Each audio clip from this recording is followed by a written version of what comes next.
यहाँ खेड़ी कला ग्राम के इस प्रांगण में पधारे हुए हमारे सभी रिश्तेदार जन, सभी खेड़ी कला की बिरादरी, गांव समाज और अन्य गांवों की बिरादरी, बुजुर्गों, मातृशक्ति, आज हम अपने बड़े भाई श्री हरि सिंह जी, जो आज हमारे बीच में नहीं है, पार्थिव शरीर के रूप में। आत्मा तो अजर, अमर और अविनाशी होती है। भगवान श्री कृष्ण गीता में कहते हैं कि हे अर्जुन, ये आत्मा अजर, अमर, अविनाशी है। अग्नि जला नहीं सकती, शस्त्र काट नहीं सकते, पानी गीला नहीं कर सकता और हवा सुखा नहीं सकती। भले ही वो हमारे बीच में आज पार्थिव शरीर के रूप में नहीं है, लेकिन उनकी जो आत्मा है वो अजर, अमर, अविनाशी सूक्ष्म रूप से विद्यमान थी, है और रहेगी। अगर हम उनके व्यक्तित्व का चरित्र चित्रण करें, हम तो उनसे बहुत छोटे थे, बचपन से हमने उनके जीवन को देखा।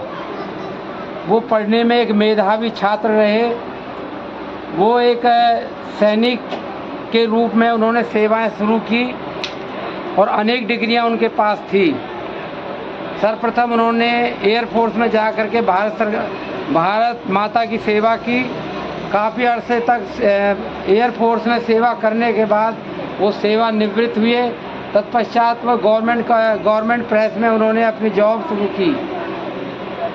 ये बड़े सौभाग्य की बात है कि उनको 2 जगह से सरकार की पेंशन प्राप्त होती थी। जब वो कॉलेज में पढ़ते, हम भी कॉलेज में पढ़ते थे, तब भी वो एक विद्यार्थी के रूप में अनेक परीक्षाओं को दिया करते थे। मई जून में जो परीक्षाएं होती थी, मैं हर बार देखता था, वो हमारे साथ एग्ज़ाम देते थे। उनकी जो मेधावी जो बुद्धि थी, उनका जो व्यक्तित्व था, वो परिश्रमी थे, वो मेधावी थे, वो लगनशील थे, वो एक पंक्चुअल थे।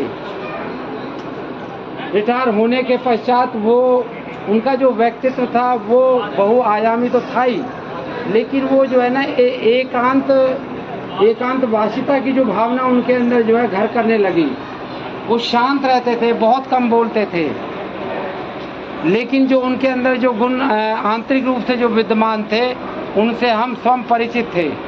आज वो हमारे बीच में भले ही नहीं है, उनके वो जो गुण हैं, उनका जो जब हम विद्यार्थी थे, उनका हमें मार्गदर्शन मिलता था।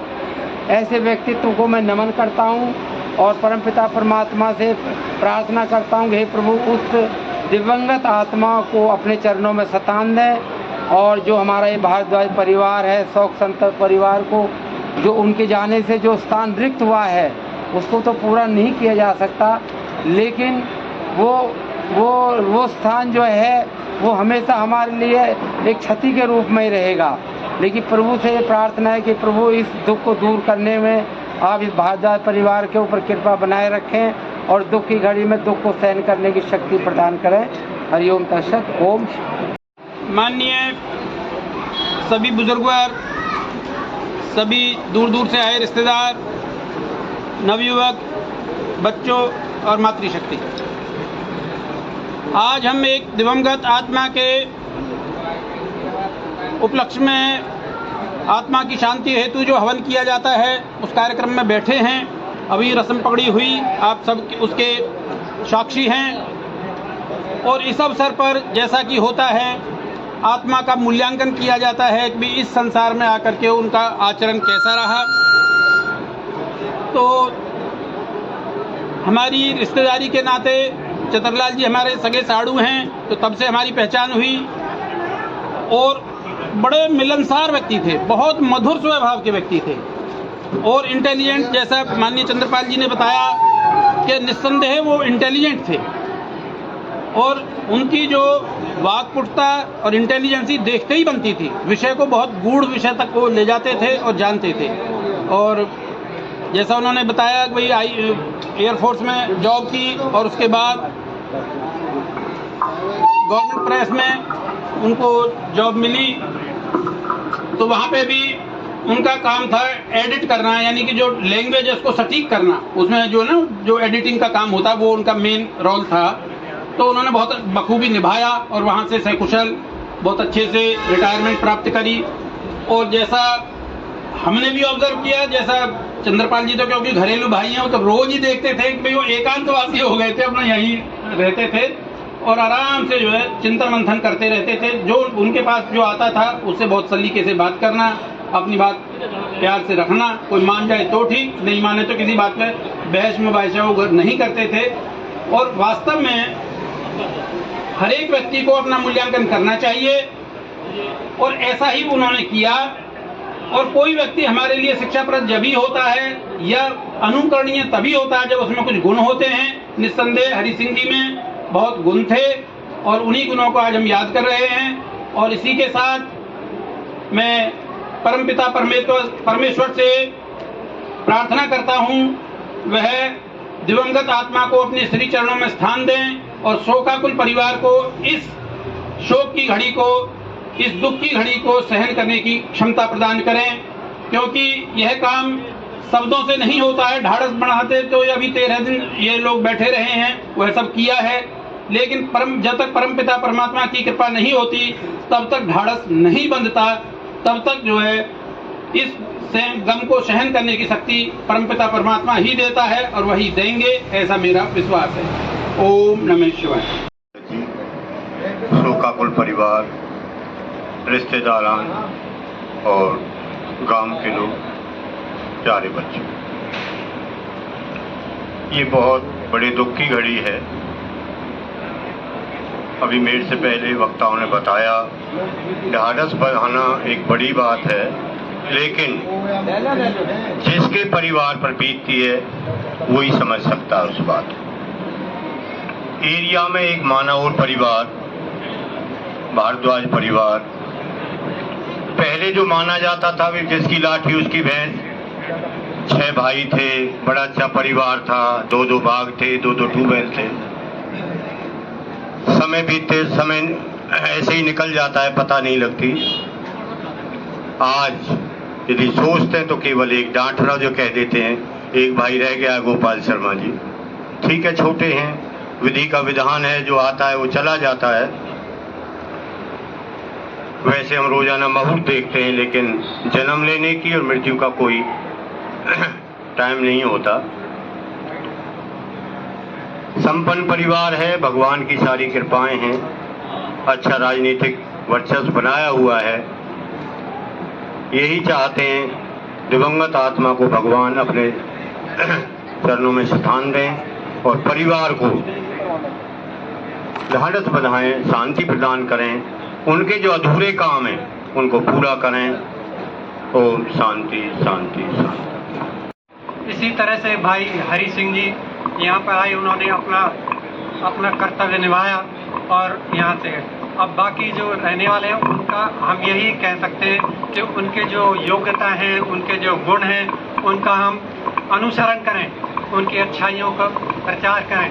यही सोचकर सब उनके लिए प्रार्थना करें कि भगवान उनकी आत्मा को शांति दे, सुख शांति, और बाकी सदस्यों को इस दुखद घटना को सहने की क्षमता प्रदान करें।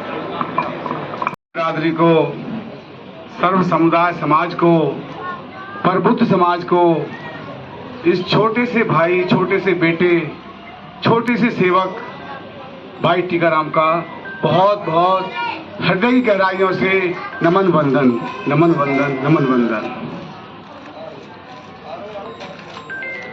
आप जानते हैं और मेरे से पूर्व सभी वक्ताओं ने, दिव्य जनों ने अपने अपने विचार व्यक्त किए, जो कि बहुत ही प्रेरणाप्रद रहे।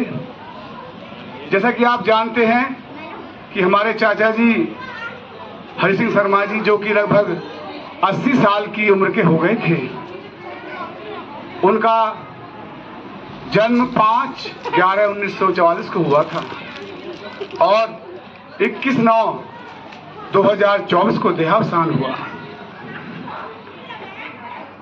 भाइयों, पितातुल्य बुजुर्गों, ये घड़ी निस्संदेह बड़ी विदारक थी हमारे लिए।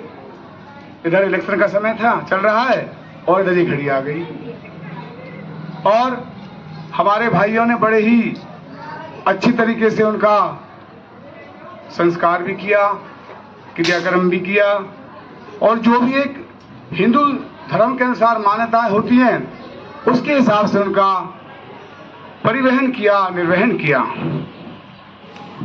एक आपकी आज्ञा हो तो 2-4 पंक्तियों से ये भजन के माध्यम से बोलना चाहूंगा।